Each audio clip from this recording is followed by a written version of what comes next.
The North Fayette Valley Tiger Hawks are now 3-1. They won their district opener against Waukon last week, 31-14. Head coach Justin Heins joining us. And coach, I got to start with your defense. You forced 2 turnovers, 16 tackles for a loss, 10 sacks last Friday night. What made your defense put up numbers like that? Yeah, guys up front were kind of, they were getting after it pretty good, and just kind of watching last year's game and kind of them leading up to this game. I kind of figured that we would, and they weren't all, the cleanest sacks with him being in the pocket. They like to roll him around, so we were moving, and DBs did a good job getting that first look covered up, and then a lot of them were, he's moving up, stepping up in the into the pocket.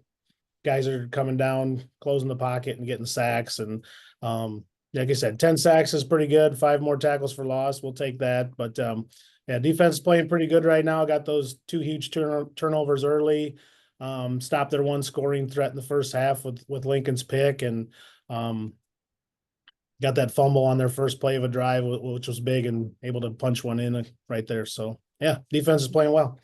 And on the give take ratio and your 3 wins, you've been positive. Your 1 loss, you were negative. How seems pretty simple, but how important has that been? Yeah, it's huge. And you don't really think about it when you're on the winning side of it, but when you're on the losing side of it, you notice them a whole lot more. But Declan had six interceptions the first 2 weeks, and probably only 2 of them were real bad. One of them was fourth down. We were forcing the ball down the field on another, and tipped ball on another one. So um, we're never. It was not like we weren't going to keep throwing the ball. Um, so have all the confidence in the world there, and we always stressed, ball security, and we practiced, strip drill and stuff like that a couple times a week. So not something you'd expect to get, but they're always nice when you can get them.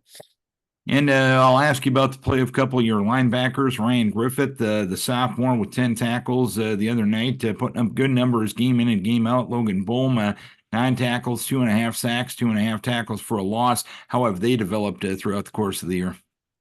They've really come along. They're not the biggest two linebackers. They're probably both right around 150 pounds, but they fly around and do a good job getting lined up to different sets. Walk on runs a lot of different looks at you, and they get set up there. Like to blitz them. They both do a pretty good job, going on blitzes, and we've kind of had a track record of just running past stuff when we're blitzing and running past the quarterback, and they've both been doing a pretty good job there. And yeah, them teamed up with our um, D line right now, they're playing pretty good. Outside backers, Lincoln Ashelman and Jackson Lundgren have been playing really well too.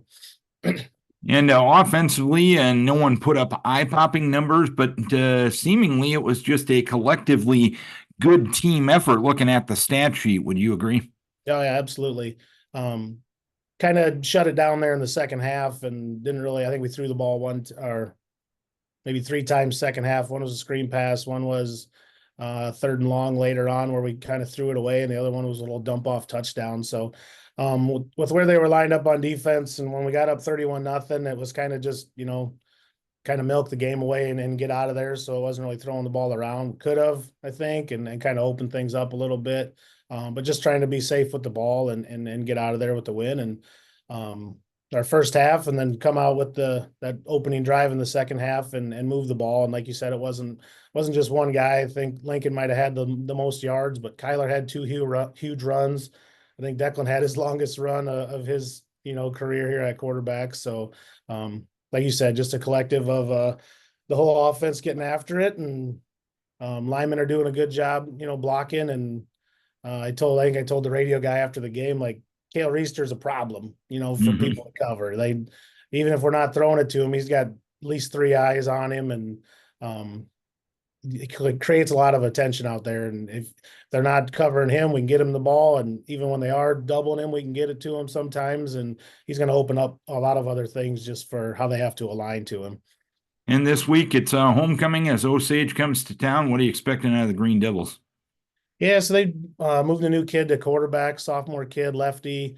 Put the Ulanop kid out to receiver, and he caught a couple touchdowns last week. They got another dynamic receiver that I think broke a hand or something's wearing a cast and was on their sideline the first 3 weeks. He played defense last week, so kind of don't know his status and if he's able to get back. And the street kid, but he would really help them out.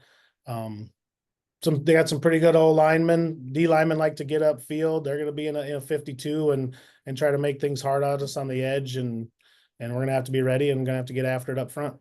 All right, Coach. Hopefully you can make it a happy homecoming. Keep your guys healthy. We wish you best of luck. You bet. Thanks. Justin Heins, head coach of the North Fayette Valley Tiger Hawks. It's North Fayette Valley and Osage for homecoming Friday night.